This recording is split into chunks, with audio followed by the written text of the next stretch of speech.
الفاتحة. أعوذ بالله من الشيطان الرجيم.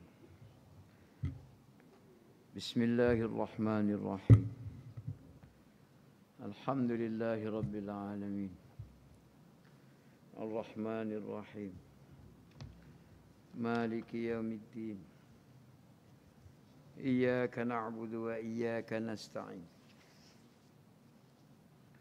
اهدنا الصراط المستقيم صراط الذين أنعمت عليهم غير المغضوب عليهم ولا الضالين آمين. السلام عليكم ورحمة الله تعالى وبركاته. بسم الله والصلاة والسلام على رسول الله. سبحانك لا علم لنا إلا ما علمتنا إنك أنت العليم الحكيم ولا حول ولا قوة إلا بالله العلي العظيم. قال الله تعالى في كتابه الكريم: أعوذ بالله من الشيطان الرجيم بسم الله الرحمن الرحيم.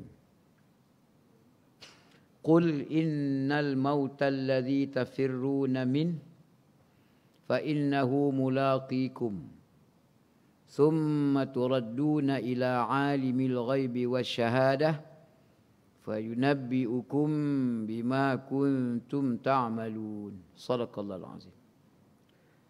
Katakanlah wahai Muhammad, sesungguhnya kematian yang kamu ingin melarikan diri daripadanya itu macam mana sekalipun kamu akan bertemu dengan kematian itu. Maka ketika mana kamu mati, kamu akan berjumpa, akan dikembalikan semula kepada Tuhan Allah Ta'ala yang maha mengetahui tentang yang gaib dan juga yang nyata. Maka ketika mana kamu berjumpa dengan Tuhan kamu itu, akan diceritakan segala-galanya apa yang telah kamu lakukan ketika mana kamu diberikan kehidupan di atas dunia. Tuan-tuan imam, pimpinan surau, muslimin, para jemaah, hafizakumullah. Alhamdulillah pertama-tamanya dan memang pun selama-lamanya tetap juga kita akan terus menyatakan rasa syukur kita. Rasa terima kasih kita yang tak terhingga kepada Allah Ta'ala Tuhan kita semua. Masih lagi di dunia yang sempurna dan sejahtera. Mudah-mudahan nikmat kesempurnaan dan kesejahteraan ini bukan sekadar kita hanya menikmatinya semata-mata, bahkan kita mesti ada satu sikap bertanggungjawab terhadap kesempurnaan dan kesejahteraan yang dikurniakan oleh Allah Ta'ala kepada kita. Mau tak mau, langkah yang pertama, mesti kita meletakkan kepercayaan serta yakin kita bahawa tak ada Tuhan atas dunia ni sampai bila-bila pun hanya Allah Ta'ala. Kalau kita boleh percaya, bahkan kita yakinkan diri kita tak ada Tuhan melainkan Allah Ta'ala saja, maka hidup ini macam mana pun ujiannya berat keringan, macam mana pun keadaannya, maka kita akan tenang. Dan kita akan merasakan kebahagiaan itu walaupun tanpa pangkat, tanpa harta. Yang penting kita sentiasa bukan sekadar menyandarkan diri, bahkan menggantungkan segala pengharapan hidup ini, dunia dan akhirat hanya kepada Allah. Alhamdulillah, pertemuan kita setiap malam minggu yang kedua, kitab Rahsia Kematian. Qala al-musannif rahimahullah wa nafa'ana bihi wa iyyakum amin. Innal ladzina kafaru bi ayatina sawfa nuslihim nara kullama nadijat juluduhum baddalnahum juludan ghairaha liyadhuqul azab innallaha kana azizan hakima. Di antara suasana-suasana akhirat lepas mati, ini di antaranya yang dinyatakan secara rasmi oleh Allah Ta'ala, yang kita pun tak tahu cerita sebenarnya, melainkan hanya diceritakan oleh Allah Ta'ala kepada kita. Sesungguhnya orang-orang yang ingkar dengan ayat-ayat kami, kelak kami akan masukkan ke dalam api neraka. Setiap kali kulit mereka hangus terbakar, lalu kami ganti yang kulit yang lain, agar mereka merasakan azab. Sesungguhnya Allah Maha Perkasa lagi Maha Bijaksana. Di antara suasana-suasana akhirat ialah ada namanya balasan yang tak baik, iaitu azab. Atas dunia ni, kadang-kadang bila kita gagal untuk menerima hakikat hidup yang sebenar, kadang-kadang kita rasa hidup ini terlalu azab. Payah nak gitu, payah agak gini, susah begitu, susah begini, azab rasanya. Sedangkan kalau kita baca akhirat, azab tak azab, di antara rupa azab di akhirat, bila kita diseksa, nanti Allah Ta'ala akan rasakan seksaan tu, rasa. Bila dibakar, hangus. Jadi mentara hangus, nak habis kulit, nak habis daging yang hangus tu, maka mentara nak habis berapa jam? Setengah jam. Maka setengah jam tu dirasakan kesakitan dan keperitannya. Atas dunia ni, kalau kita sakit pun, kita ada pil pain killer. Ada pil yang akan memati, akan membunuh kepedihan tu. Saya masa operation 2 kali, tak rasa apa. Pasal dipengsankan. Bagi datang pakar bius, dia bius. Kita pun pengsan lah. Tahu-tahu dah kena toreh dah punggung. Tahu-tahu dah kena korek, dah berlubang dah tapak kaki. Tak sakit. Tapi di akhirat, memang sengaja Allah telah seksa, rasakan kesakitan tu, rasa. Merasa sakit ni, setiap kali habis hangus, perit, menjerit, nanti elok pulih balik kulit tu, pulih balik daging tu, dibakar lagi. Tak tahu berapa lama tu. Nanti lepas dirasakan sakit, meraung, menangis, keluar air mata hidung semua, rasa sakit. Dah habis, kembali balik kulit daging macam asal, dibakar lagi. Macam di antara kesakitan orang yang mati bunuh diri. Kan setengah orang, dia nak merasakan, nak menghilangkan keperitan hidup, maka dia bunuh diri. Kan ada cerita-cerita penganalisa ahli politik. Kan dia kata dekat Malaysia ni banyak orang bunuh diri. Sebenarnya bunuh diri kat Malaysia ni bukan masa zaman ada Covid je. Zaman tak Covid pun macam je. Negara Singapura yang kononnya maju tu pun berapa ramai bunuh diri. Kalau negara Eropah, UK, bukan Ulu Kalung, United Kingdom. United Kingdom, walaupun tak ada Covid, semacam je bunuh diri. Dia ni orang yang tak ada Tuhan kan. Dia merasa perit je hidup, payah nak kerja, bunuh diri lah dia kan. Mati. Bila negara 4 musim kan, dia punya musim, kadang musim sejuk dia kan, siang tu pendek, malam tu panjang. Jadi nak boleh terbit matahari tu payah dah. Sekejap terbit dah tenggelam balik. Jadi kehidupan tu macam tak syok lah, tak best lah. Pasal memerap je lah rumah. Baru nak keluar, relax, dah gelap balik. Tak best. Jadi tension. Dengan sejuk tu, dengan beku tu, dengan ais tu. Ui, tension. Bunuh diri. Bunuh diri. Ada makwa, dilarikan dari pakwa lain, bunuh diri.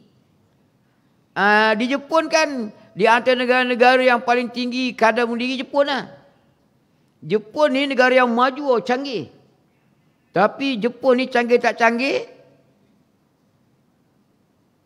setelah dia dilanda oleh bala malapetaka atom hari itu, dia bangkit menjadi bangsa negara yang hebat. Bahasa yang dia guna, bahasa Jepun. Bahasa Jepun, dia tak guna bahasa Inggeris. Kan? Macam menteri kita lah, Menteri Kasar. Menteri Kasar, siapa nama? Tuan Man. Boleh sebut ahli politik kan? Apa tak boleh menteri kita tu? Takkan tak sebut. Menteri komunis kita boleh sebut. Takkan menteri kita boleh sebut. Melampau lah kan. Tuan-tuan kena panggil sekali-sekala menteri-menteri ni datang ceramah kuliah ke tempat tuan-tuan. Bukan senang nak cari menteri ni. Dia berbahasa Melayu. Ketika mana persidangan antarabangsa. Apa kita nak heran? Kita bukannya bangsa orang putih nak cakap putih. Kan? Inilah masa kita nak memperkenalkan bahasa Melayu. Bukan kita seorang je menggunakan bahasa Melayu pasal kita ni bangsa Melayu. Kita kan negara Malaysia. Negara Malaysia ni kan bahasa ibunda dia, bahasa kebangsaan kan, bahasa Melayu kan. Apa salahnya kita berbahasa Melayu? Tuan-tuan kau tengok negara-negara yang macam Turki. Kalau dia berbual dengan secara rasmi dengan menteri lain, dia ada juru bahasa dia. Bahasa Turki. Tak ada bahasa orang putih pun maju semacam. Bahasa. Cuma jangan guna bahasa Minang lah kan. Bahasa Melayu boleh lah. Bahasa Minang tak lah. Jawa tak payah lah kan. Jadi, kita ni manusia, ketika mana kita hidup ni, maka sebenarnya Allah Ta'ala berikan kita ruang yang luas. Hidup ni, apa kita panggil masyarakat yang dibuat oleh Allah Ta'ala ni dia majmuk. Bila majmuk ni, macam-macam budaya lah. Macam-macam tutur kata lah. Macam-macam bahasa lah. Kita Melayu. Cina pun Allah Ta'ala buat. Bengali pun Allah Ta'ala buat. Iban Kadazan pun Allah Ta'ala buat. Buatan-buatan produk Allah Ta'ala yang bermacam-macam sampai rencam ni, itu bukan persoalan yang sehingga kritikal, sehingga tak membolehkan kita hidup dengan selesa, tak. Tak, pasal Allah Ta'ala dia beritahu dah, dijadikan berbilang bangsa gedebak-gedebu tu, liyata'arafu, supaya kita boleh berkenal-kenalan. Berkenal-kenalan. Jadi tak ada masalah sebenarnya. Yang masalahnya diri kita. Bukannya Allah Ta'ala yang masalah. Bukannya produk Allah Ta'ala yang bermacam-macam. Masalah kita. Penerimaan kita. Macam juga soal kematian. Soal kematian ni di antara produk Allah Ta'ala. Hidup, mati. Memang itulah kaedah dia. Kan selalu kita ulang. Hidup ni kan berpasang-pasangan. Kecil, besar. Tinggi, rendah. Sepasang semua. Hidup, mati. Muda, tua. Mesti dah. Berkawan, berlawan. Itu mesti dah. Sebab itu kalau kita boleh terima, tapi lah nak menerima, kita panggil, kehidupan yang macam tu rupa dia, nak tak nak kita kena terima Allah Ta'ala dulu. Kalau kita tak terima Allah Ta'ala, macam mana kita nak terima segala kehendak Allah Ta'ala? Tuan-tuan sebagai suami, tuan-tuan bila berkahwin, nama tuan-tuan suami. Pasangan kita isteri. Jadi, kita kena terimalah seadanya seorang isteri. Kita kena terimalah seadanya seorang suami. Macam kita katakan, setengah-setengah orang, dia menjadikan satu alasan yang tak kukuh sebenarnya. Tapi buat macam mana masyarakat ni kan pemikiran dia tak sama kan. Buat macam mana dah itu bahagian dia. Maka dia rasakan agama ni satu benda yang merumitkan. Leceh lah agama ni, ekstrim. Susahlah, kena begitu, kena begini. Kalau tak agama pun, memang macam tu pun. Hatta komunis yang memang tak nak agama, tak ada Tuhan. Kehidupan memang macam tu lah. Kalaupun dia menolak Allah Ta'ala, tak terima Allah Ta'ala, tapi secara realiti dia, itulah kehendak Allah Ta'ala. Macam itulah rupa dia. Mana-mana orang atas dunia ni tuan-tuan, konsep bertuhan ni, kehidupan bertuhan ni, satu benda yang memang Allah Ta'ala buat, itu fitrah. Memang itu suatu benda yang disemula jadikan oleh Allah Ta'ala. Setiap orang dia ada fitrah dia. Mesti dia rasa ada Tuhan. Banyak dah bukti. Lenin. Kan ada cerita Lenin masa nak mati, kan dia menyebut nama Tuhan. Ada kata dia minta gereja bunyikan loceng lah apa semua sekali. Jadi kawan-kawan klien kelalang ni tanya, kita ni Kalmaknya grup ni mana ada Tuhan? Tak boleh tolak. Pasal itu memang naluri. Mana kita punya semula jadi tu mesti nak bertuhan. Paling tidak dia dah sesak. Macam tadi ni kan banyak orang bila dia senang, bila dia sihat, kan dia tak kisah. Apa dia kisah nak solat ke, apa dia kisah lah haram. Tapi bila sampai saat dia sakit, kritikal, minta surau, baca Yasin, sembahyang hajat, minta AJK surau datanglah ke rumah, baca Yasin, sembahyang hajat.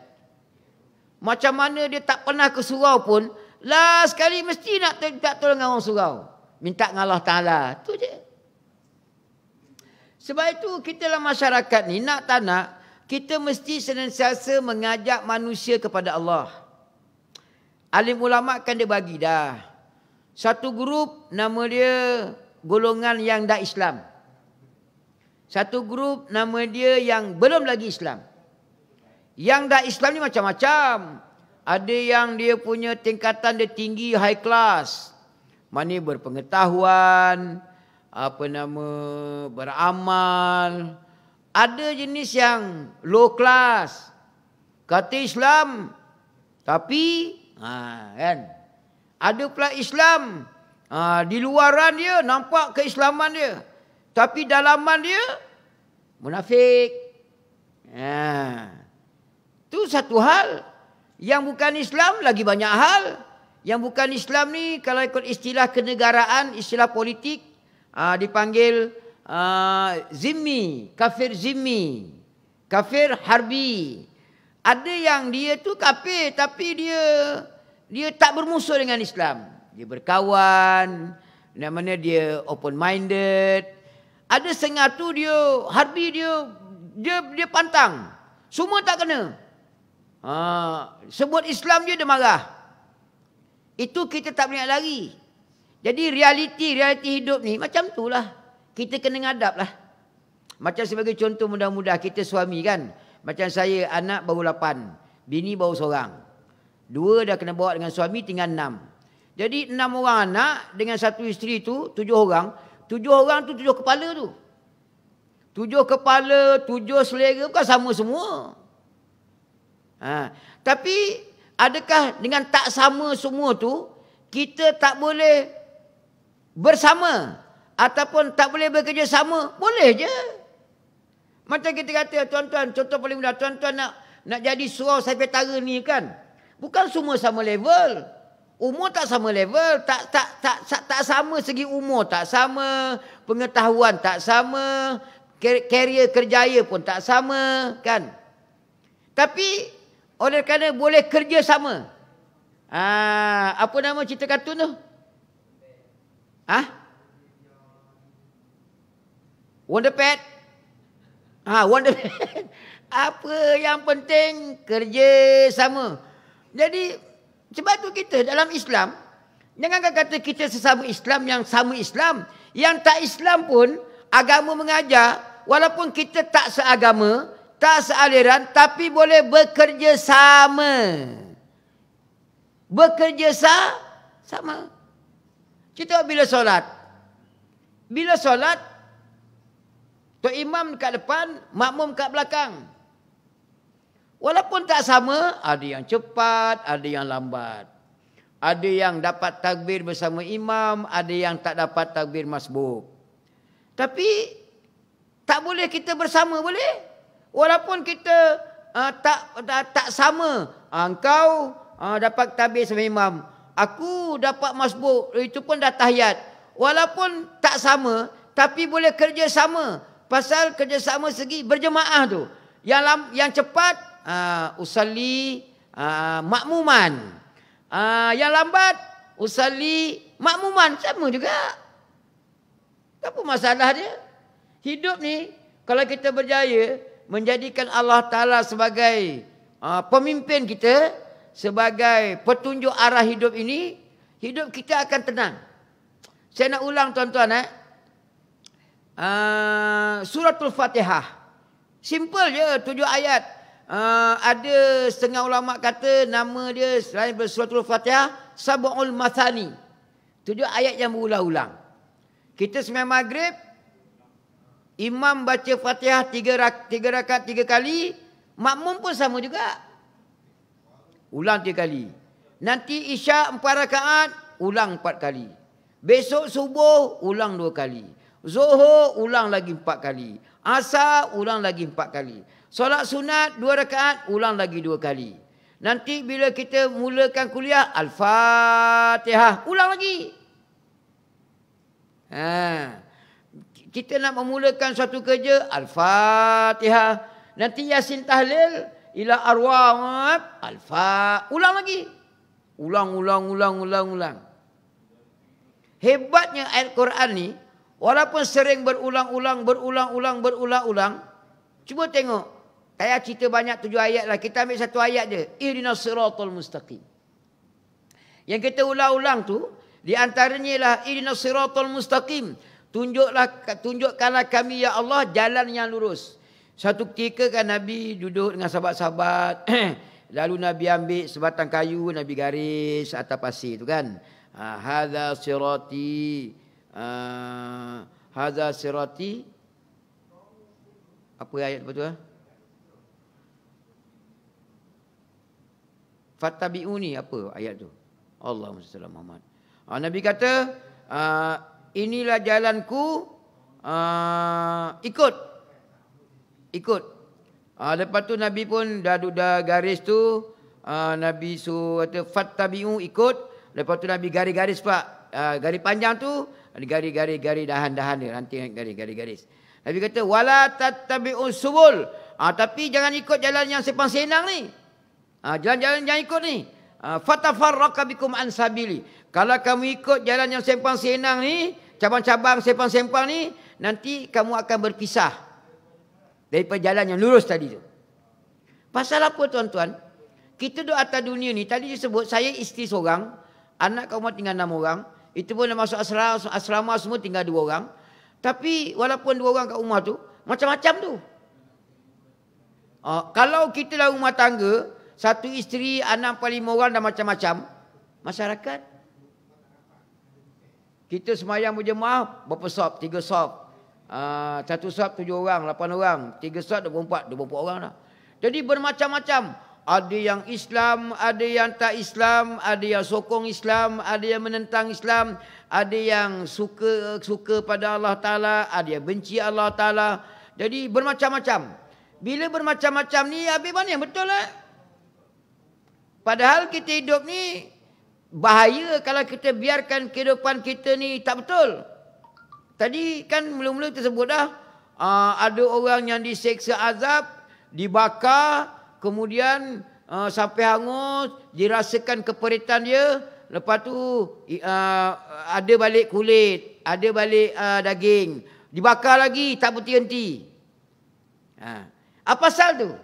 Pasal masa atas dunia, dia gagal menjadikan kehidupan itu lurus, diterima oleh Allah Ta'ala. Mana ada orang nak mengaku dia tak betul? Asal orang mencuri? Lah, tak ada kerja. Asal orang curi?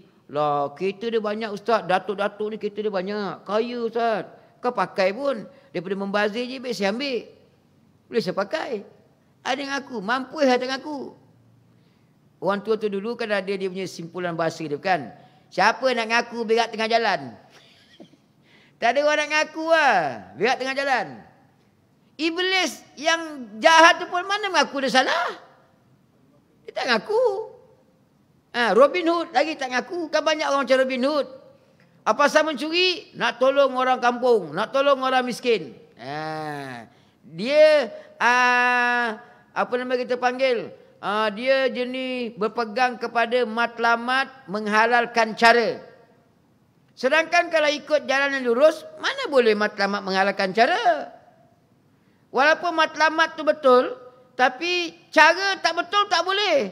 Untuk mencapai matlamat yang betul, cara mesti betul. kalau kita nak capai matlamat solat yang diterima oleh Allah Ta'ala, cara kena betul lah. Kalau kita jadi makmum, jangan lawan tokek, jangan lawan makmum, jangan lawan imam. Imam baru Allahu Akbar, Allahu kita bar dah. Itu lawan tokek. Imam baru nak sujud, Allahu Akbar. Lepas tu bila bar, barulah kita Allahu Akbar. Sami Allahu liman hamidah. Bila dah, barulah kita sami Allahu liman hamidah. Dengan imam baru sami Allahu, kita dah. Tak boleh. Jadi matlamat tak mengalahkan cara. Mana tahu Allah Ta'ala kata macam tu. Jadi kalau kita boleh menerima hakikat hidup sebegitu rupa dia, tak kisahlah kita berada di bidang apa pun, politik ke, ekonomi ke, sosial ke, kita ni ahli politik ke, NGO ke, tak kisah jaga masjid ke, jaga stadium ke, jaga rumah ke, jaga Baitullah ke, kalau kita ada petunjuk yang betul, tak ada masalah apa. Bukan pasal dia ustaz tak ustaz. Bukan pasal dia ejekan masjid ke tidak. Tak, bukan pasal tu. Tuan-tuan tengok Yalah, macam kita kata hari ni kan, di antara kesilapan-kesilapan kita memikir, tak tahulah kesilapan ke, terlepas pandang ke, wallahualam kan. Tapi tak lagi pada benda tu lah. Apa dia? Tuan-tuan ingat lagi tak? Ada dengar cerita pasal Nabi Musa, dia komplain ke Nabi Adam. Dia kata, ni dialog ni makna dia betul lah. Cuma saya reka dialog lain sikit. Adam, kau memanglah bapa manusia kan. Tapi itulah kau silap. Yang kau pergi langgar arahan Allah Ta'ala. Itu pasal apa? Kan Allah Ta'ala tak bagi kau hampiri pokok tu. Wala taqrabu hadhi syajarah. Tapi yang kau pergi langgar pantang tu pasal apa? Dah elok-elok kat syurga kan senang. Apa nak dapat? Tak payah masak-masak, tak payah bekerja, tak payah jadi tua. Kan leceh, kan duduk atas dunia kan leceh. Lama-lama tua, lama-lama tak larat, lama-lama gabun. Kan leceh. Hari tu makan, pantang jumpa. Sekarang ni semua makan pantang. Boleh minum pun air kosong je. Aduh, kan leceh. Kat syurga makan, kan? Tak tua-tua. Ini baru umur 50, gigi dah tercabut. Aduh. Kita baru tak nak tunjuk gigi pakai topeng. Buka topeng ustaz. Aduh, kena buka pula topeng kan. Kita seronok pakai topeng dah. 2 tahun pakai topeng. Sedap ke topeng ni? Mana orang nampak kita ni ngongak tak ngongak kan? Bila kena buka dah orang tahu dah. Kita pun segan malu-malu je. Orang tengok pun tak selera dah kan. Kan leceh. Komplain ke Nabi. Nabi kata, Musa, kau lupa ke? Semua tu kan perancangan Allah Ta'ala. Allah Ta'ala rancang benda tu. Memang dia sukat hidup aku macam tu. Pasal apa? Rupa-rupanya Allah rancang Nabi Adam atas sebab musabab dia langgar larangan, duduk atas dunia. Ingat Allah Ta'ala buat tu saja-saja suka-suka? Tak. Pasal Allah Ta'ala rancang nak jaga dunia ni, manusia jangan larat. Kan Allah Ta'ala sebut dah, wa idza aradnal amanata 'alas samawati wal ard. Apabila dibentangkan amanah, jangan perasan pula parti amanah. Ini bukan parti amanah, tak ada kena-mengena, jangan berasa hati pula. Ini amanah yang Allah sebut. Apabila dibentangkan amanah ke langit dan bumi, langit bumi tak larat nak tanggung. Padahal langit tu luar terbentang 7 lapis kan. Dia pun tak larat dah jaga amanah yang berat ni. Bumi yang besar macam ni pun tak larat nak pikul amanah tu. Tak larat dia. Tapi siapa yang larat? Manusia. Jadi rupa-rupanya Allah Ta'ala rancang benda tu. Apa sebab musabab dia? Pasal nak jadikan keturunan manusia ni menjaga dunia, menguruskan dunia. Pokok balak kan tegak balak besar. Hujan ribut ke selamba je. Kalau ribut-ribut dia goyang-goyang gitu je kan. Tegap, mantap. Kecil manis tak ada. Jantung pun tak ada. Ini sikit-sikit kecil manis. Sikit-sikit kecil manis. Tuan-tuan dapat video. Orang yang rajin naik basikal. Ada dapat video. Doktor heran. Macam mana dia ni kaki basikal? Bukan jenis uluyam Sungai Tua, Sungai Tua uluyam. 100 km. Paling dekat 100 km. Berapa jarak ah? 200 kilometer. Duk teran, macam mana buat pinggang rosak Bila disiasat-siasat, rupa-rupanya setiap kali dia berbasikal 1 kilometer, sebotol. Apa tu yang air oren? Bukan Red Bull. Allah. Bukan Coca-Cola. Satu lagi tu. Apa? 100 plus. 100 plus. 100 plus. Setiap kali berbasikal dia mesti 100 plus. Sebotol, 2 botol. Itu punca dia. Punca dia 100 plus tu. 100 plus tu bapak segala gula. Kepala bapaknya gula itu, Pak. Itu 100 plus. Badan kurus. Masa dah ambil gambar dia sebut. Ni ada tapak ni. Tapak cuci darah buat pinggang. Jadi walaupun kita kata macam-macam macam kita hari ni lah, Allah Ta'ala kirim satu kuman, kita namakan dia COVID. Lepas tu ada pandemik lah, itulah, inilah. Jadi Allah Ta'ala ketika mana menjadikan kita manusia, lalu dirancang supaya manusia ni mentadbir dunia. Kita kena tadbir dunia ni. Sebab itu kena ingat banyak orang kita kan, contoh kalau perasan beberapa tahun dahululah, kalau kita rajin dengar khutbah, mesti ada bila khutbah yang kedua tu disebut wa ma khalaqtul jinna wal insa illa liya'budun. Tidak aku jadikan jin dan manusia melainkan untuk beribadat. Cumanya di antara masalah kita tidak memperincikan ibadat tu. Jadi orang dengan ibadat tu apa? Semayang, puasa, zakat, zikir, haji, umrah. Wakaf, sedekah, derma, tolong sana, tolong sini. Jadi sebenarnya bila Allah Ta'ala buat kita jadi manusia, di antara maksud ibadah tu apa dia? Mentadbir dunia ni.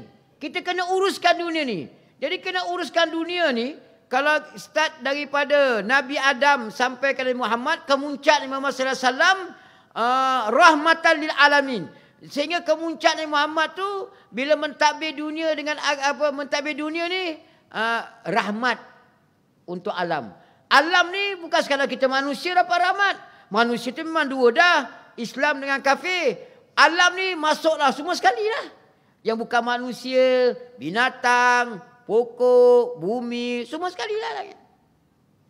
Tapi bila mana diwajibkan, diamanahkan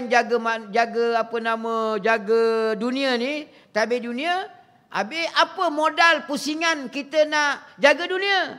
Agama lah. Jadi nak menjadikan modal agama, nak jaga dunia ni, syarat dia mesti agama tu tegak dulu. Berada di tempat dia sebenar. Jadi biar tegak agama, barulah kita boleh uruskan dunia dengan agama. Pasal kita dah perhatikan, cuba tengok. Kepentingan atau kita sedang ceritanya bila kata mentadbir dunia dengan agama ni, kita kira senang bahasa sekarang politik lah, politik. Kan benda politik ni kan orang tak nak. Ustaz kalau boleh kuliah janganlah sebab politik Ustaz. Kita cerita agama je. Itu kesilapan tu. Mana boleh kita kata politik lain, agama lain. Tak boleh. Pemisahan agama dengan kehidupan. Agama lain, politik lain, agama lain, sains lain. Itu ajaran Kristian. Kristian memang itu berkepala otak dia. Kristian itu pun di antara kesilapan yang paling dangkal sekali. Orang Kristian ni dia memisahkan kehidupan kita manusia ni dengan agama. Sebab itu Islam ketika mana dia adakan, cuba tengok ni saya nak buktikan betapa pentingnya politik ni. Nabi bila wafat, kan kalau kita kaji sejarah balik, kan Nabi ni dia punya perioder, apa kita panggil Tempoh masa dia tu kan ada nama dia Makkiyah zaman di Mekah. Satu lagi nama di Madinah. Kalau ahli tafsir ni kata ayat ni Makkiyah, ayat ni Madaniyah. Bagi dua kan. Periode lagi. Apa nama tempoh masa yang terbagi dua ni bukan saja-saja tu. Memang Allah tak rancang. Kalau zaman Mekah ni cuba tengok. Nabi, walaupun Nabi tapi atas nama peribadi dia. Seorang dia. Jangan kata dia nak menyampaikan agama, ditentang. Dia nak beribadat, tak kacau siapa pun. Kuliah tak ada, ceramah tak ada. Cuma duduk depan Kaabah. Bila dia sujud beribadat, nanti ada orang yang jahat ambil isi perut unta yang busuk, letak atas belakang Nabi. Apa cara tu? Nabi tak usik orang pun duduk dalam rumah ya. Nanti mesti ada sampah berlongok depan pintu Nabi, rumah Nabi. Tapi bila tempoh Nabi di Madinah, Nabi bukan lagi semata-mata batang tubuh. Nabi tak. Ketika tu nama dia ketua kerajaan. Ketua menteri. Boleh terima tak ni? Kalau tak terima payah nak ceritakan. Nabi masa kat Madinah, dia ketua kerajaan. Tan Sri lah kot, Tan Sri. Hari ni kan banyak orang dapat gelaran Tan Sri. Tan Sri Tuan Guru Haji Hadi. Boleh sebut nama Tuan Guru lah? Tak boleh? Menteri tu. Takkan tak boleh sebut. Itu pun tak boleh sebut. La ilaha illallah. Sajad orang sebut selamba je. Takkan Tuan Guru Haji Hadi tak boleh sebut. La haula quwwata illa billah. Sebutlah sepatah. Jadi semasa Nabi di Madinah, ketika tu dia jadi ketua kerajaan. Ketika tu dia jadi penguasa. Dia ada kerajaan. Kerajaan ketika tu menjadikan agama sebagai pentadbiran. Agama tu yang akan jaga masyarakat. Masyarakat di Madinah lagi dahsyat. Berbilang bangsa, berbilang kaum, berbilang agama. Weh, jangan. Tapi berbeza semasa Nabi di Mekah dengan Madinah. Pasal di Mekah sudah ada negara. Negara Islam nama dia. Sudah ada ketua kerajaan, ketua negara. Masa tu ada juga, tapi bukan Islam. Tuan-tuan tengok semasa Islam tidak berada di Mekah ataupun Madinah, ataupun baru nak tersebar je. Kehidupan masyarakat teruk, orang Arab ni teruk. Jenis kita kata tak hormat ke orang, jenis perempuan kena buli, suka bergaduh, jenis samseng taik kucing, jenis jangan kata suka bunuh orang. Dapat anak sendiri, bukan anak gampang, anak sendiri. Kalau perempuan ditanam dia hidup. Punya buruk tak buruk panggil Arab. Kalau bergaduh ni tujuh keturunan. Kalau bergaduh bukan siapa pun. Apa nama orang bendahara ada bela kambing. Lari pergi ke BBS ni, dimakannya pucuk kayu BBS. Lepas tu orang BBS marah, panah. Kena ke perut kambing. Kambing lari pergi ke Laksmana, bendahara. Orang tengok, ini siapa panah ni? Ini panah BBS ni. Tujuh keturunan tak habis. Padahal kambing kena panah tu bukan dia mati pun. Cabut elok Tapi dia punya kuat bergaduh ni, tujuh keturunan tak habis. Tapi Islam ni bila berjaya dimartabatkan dia, diberikan peluang kepada Islam memimpin masyarakat, belum lama lagi baru tertegak je baru. Aus Hazrat yang biasa bergaduh berkurun-kurun boleh berbaik. Orang muhajirin yang tinggal kampung halaman ada sebatang selai pinggang, tak ada apa, tinggal semua, geran tanah semua tinggal. Datang ke Madinah, orang Madinah tolong, orang Ansar tolong orang muhajirin. Bukan kenal pun. Tak kenal. Tapi kenapa mereka boleh jadi Aus Hazrat yang bergaduh bertahun-tahun boleh baik? Muhajirin yang orang asing datang ke tempat asing Madinah, orang Madinah boleh terima dengan dada yang terbuka. Apa pasal? Pasal agama lah. Pasal Islam tu. Hari ni kita ni pasal kita ni orang Islam telah gagal memartabatkan agama. Agama tak diletakkan pada tempatnya. Tak diberi peluang untuk mentadbir. Tak diberi peluang untuk menjaga masyarakat. Jadi macam ni ya. Jadi macam ni lah. Bergaduh, Melayu bergaduh dengan Cina. Cina bergaduh dengan India. Ui. Berebut harta kerajaan. Berebut harta rakyat. Jatuh menjatuh. Fitnah memfitnah. Tuan tengok ya. Nabi bila wafat, penting tak pentingnya politik ni, wafatnya Nabi, belum lagi diselenggarakan jenazah Nabi, dah berkumpul dah orang Islam. Pasal Nabi tak sebut, nanti kalau dia wafat, siapa nak ganti? Tak ada. Jadi berkumpul. Jenazah tak selesai lagi ni. Tapi berkumpul lah. Buat apa berkumpul? Bukan baca Yasin tahlil.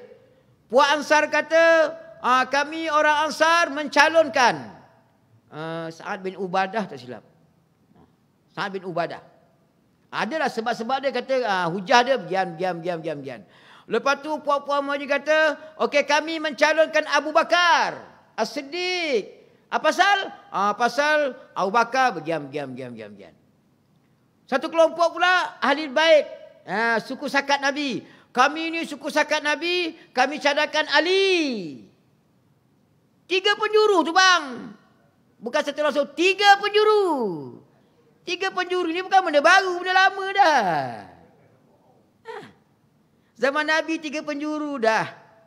Tuan tengok bila Islam tu memimpin kan. Sebenarnya pilihan raya ni datang daripada idea siapa? Kita orang Islam lah.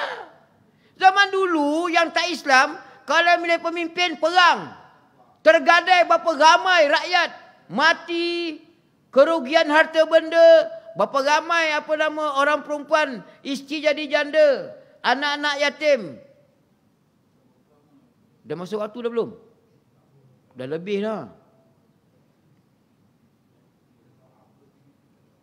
Orang bukan Islam ketika hari itu, bila nak tukar pemimpin, berperang.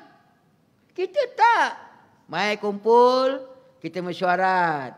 Kita bincang elok-elok.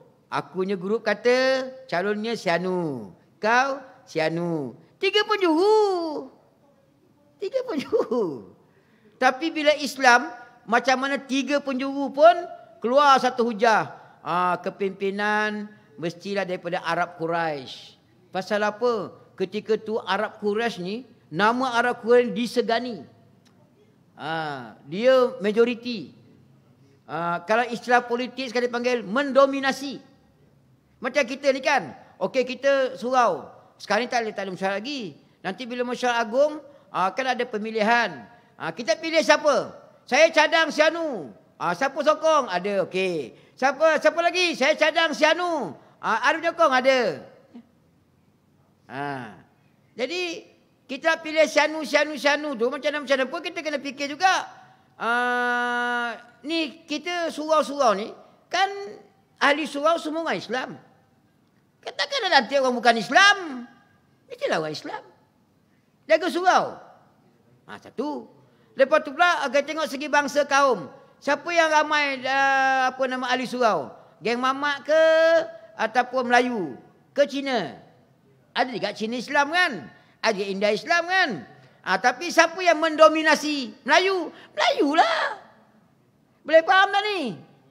Pasal benda politik ni sensitif sikit. Kita kena sebut. Macam mana kita akan sebut selalulah. Jadi hari tu perselisihan faham ni tak macam kita hari ni. Asal-asalnya ahli bait. Tapi macam itulah. Bila kita kata ada kelompok-kelompok ni, yang masalahnya tak ada masalah apa sebenarnya. Macam zaman-zaman itu, bila mana Imam Syafi'i, kan ada nama imam mazhab fiqh. Kalau mazhab fiqh ni kan banyak. Syafi'i, Hambali, Hanafi, lepas tu apa lagi? Maliki.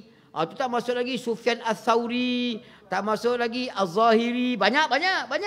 Tapi yang popular, yang ada kitab, yang ramai pengikut, yang masih berjalan terus, itulah yang 4 itulah.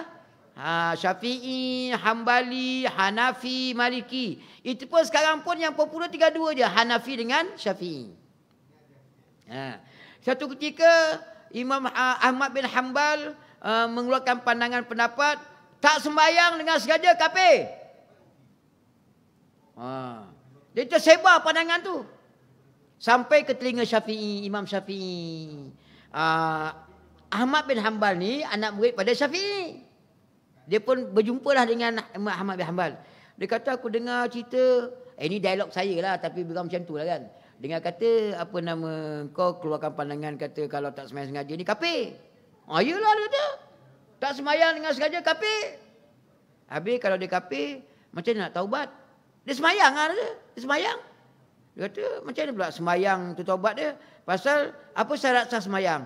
Kan mesti Islam. Dan kalau kafir tak Islam sembahyang macam mana? Tak sah lah. Dia berdua tu walaupun berselisih pendapat, tetapi saling hormat menghormat. Dia hormat. Syafi'i menghormati pandangan Ahmad Hanbal, anak murid dia. Imam Ahmad bin Hanbal menghormati Syafi'i. Ada saling hormat. Zaman-zaman dulu macam tu lah. Mereka ni saling, pandangan ni kan macam-macam. Yang penting pandangan tu apa sandaran dia. Timalah. Hari ni kan kita macam tu, tak habis-habis. Wahabi, Aswaja. Aswaja, Wahabi. Tak habis-habis. Syiah, Sunni. Sunni, Syiah. Tak habis-habis. La ilaha illallah Muhammad Rasulullah. Zaman-zaman itu memang berlaku perselisihan. Tapi dengan ilmiah. Dengan ilmu pengetahuan. Dengan bersandarkan kepada benda yang hak. Ada asas dia. Ada penjelasan dia. Kita kena ingat dalam fiqh memang ada mazhab. Syafi'i, Hambali. Dalam masalah tauhid, akidah pun ada mazhab juga. Yang terbaru ni mazhab apa? Maturidi dengan apa tu lagi? Asy'ariyah. Asy'ariyah dengan Maturidi. Sebelum-sebelum tu salaf. Bila kita ni tak mengkaji, tak mendetail, tak ada pencerahan, jadi macam itulah, jadi serabut, bergaduh, tak pasal-pasal. Masa Nabi ada, kan saya sebut dah tu, masa Nabi ada sahabat satu kurun. Itu the best kurun tu. Tu kurun paling best sekali. Bila Nabi tak ada, tinggal sahabat, ada pengikut tabi'in. Satu kurun lagi. Itu pun the best juga.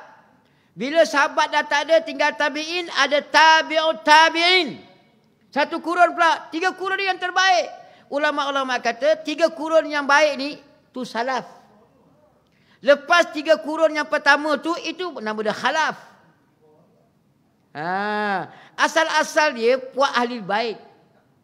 Tapi lah biasalah, bila kumpulan-kumpulan ni, dia nak nampakkan juga kehebatan dia. Maka nak tak nak dia macam-macam lah. Last sekali 2 pecah mazhab pula Syiah. Jadi nama Syiah. Itu bukan Syiah pun. Ahli bait je. Tempat timbul Syiah. Bagi 2 pula mazhab yang besar. Ada nama dia Isna Asy'ariyah. Ada nama dia Zaidiyah. Yang puak-puak tadi Hazrat yang Ansar tu, last sekali timbul pula nama dia Khawarij. Timbul Khawarij. Yang Abu Bakar tadi timbul, lepas tu lama-lama pula timbul nama dia Ahli Sunnah. Ayah Pin tu Ahli Sunnah tu jangan. Mazhab dia Syafi'i. Tapi bila dia melampau, jahil melampau sampai naik ke langit, rosaklah. Macam puak-puak ahli bait, okey je. Yang melampau ni, sampai dia kata, malaikat tersilap bagi wahyu ni. Patut Ali dapat wahyu. Tu melampau. Sampai menuhankan Ali pun ada. Tu melampau lah. Dia melampau. Jadi kita ni, sama ada melampau pasal kita jahil, tak nak menggali ilmu pengetahuan, boleh jadi melampau, ataupun kita bodoh sombong. Kan orang tua-tua kan ada peribahasa dia kan. Kita ni macam mana pun orang, kan ada 2. Satu golongan yang cerdik pandai, satu yang kita kata tak pandai lah, bodoh. Tak Tak kisah sebenarnya bodoh ke pandai, tak ada hal. Bodoh pun tak apa, pandai pun tak apa. Tak apa macam mana pula Ustaz. Kalau pandai, boleh tumpang. Pandai kita boleh tumpang pandai dia tu. Kalau bodoh, boleh diajar. Jangan bodoh sombong. Bodoh sombong masalah lah. Kita tak kisah. Agama ni dia memang very tenang lah. Apa tiap tenang cakap Melayu lah, cakap putih. No sweat lah, no sweat. Relax. Islam. Mana kita katakan orang duk gaduh Wahabi, ni tak sunnah. La ilaha illallah. Kalau kita mengaji bab sunnah Nabi ni, ada sunnah Nabi selalu seulang. Ada sunnah Nabi yang kita kena ikut. Ada sunnah Nabi yang kita tak payah ikut. Nabi kahwin ramai lebih pada 4. Boleh ikut? Mana boleh? Kita cakap 4 je, sunnahnya lebih tak boleh. Tapi Nabi kalau ikut latar belakang kehidupan dia pernah kahwin lebih pada 4. Tak mesti apa yang Nabi buat kita kena ikut semua. Tak. Dan tak mesti Nabi tak buat, tak boleh ikut. Tak. Kan contoh paling mudah. Satu ketika sahabat-sahabat dimasaknya dop. Biawak panas pasir itu. Dimakan. Nabi tak makan. Apakah kerana Nabi tak makan, maka tak boleh makan? Tak. Dalam agama ni, apa asas agama ni? Mula-mula sekali wahyu turun tu apa dia? Iqra' kan? Apa makna Iqra'? Ilmu lah. Sebab tu kita, tuan-tuan sikit lagi. Tuan-tuan perasan tak? Sejarah dalam zaman itu kan tercatat. Bila termasik ke Singapura, dilanggar Todak. Ada cerita dia kan? Kan kerajaan pada masa tu memerintahkan rakyat supaya tahan betis. Tahan betis? Weh, kita rakyat bila kerajaan suruh nak tak nak, tahan betis. Tara-tara vaksin pun tak nak, tahan betis. Tapi macam mana kerajaan dah paksa kan? Kalau vaksin ni tak apa jugalah harus. Kerajaan tak paksa. Tapi kalau kerja kerajaan, kau pilih. Nak kerja terus ke nak berhenti? Itu je. Dalam ramai-ramai rakyat tu ada pemuda yang cerdik, pandai, yang berilmu. Berapa tahan betul. Kita ambil batang pisang. Alhamdulillah berjaya idea tu. Tapi apa pandangan kerajaan? Apa pandangan keliling-keliling menteri-menteri kaki bodek ni? Woi, bahaya cerdik-cerdik ni legap. Kan mati kena bunuh dek kerajaan. Pasal dia cerdik. Pasal cerdik. Kan satu kerugian. Cuba tengok ada cerita zaman-zaman dulu ni. Bagaimana seorang arkitek. Dia pandai. Dia berjaya membina istana ni. Yang tercanggih lah. Memang kagum lah. Dah bina cantik lawa. Lepas tu kaki bodek keliling kelalang ni. Apa nama ni. Dia kata, wah ini bahaya cerdik ni. Nanti kalau kita biarkan dia hidup. Nanti dia buat pula istana yang lebih cantik pada ni. Jadi apa dia buat?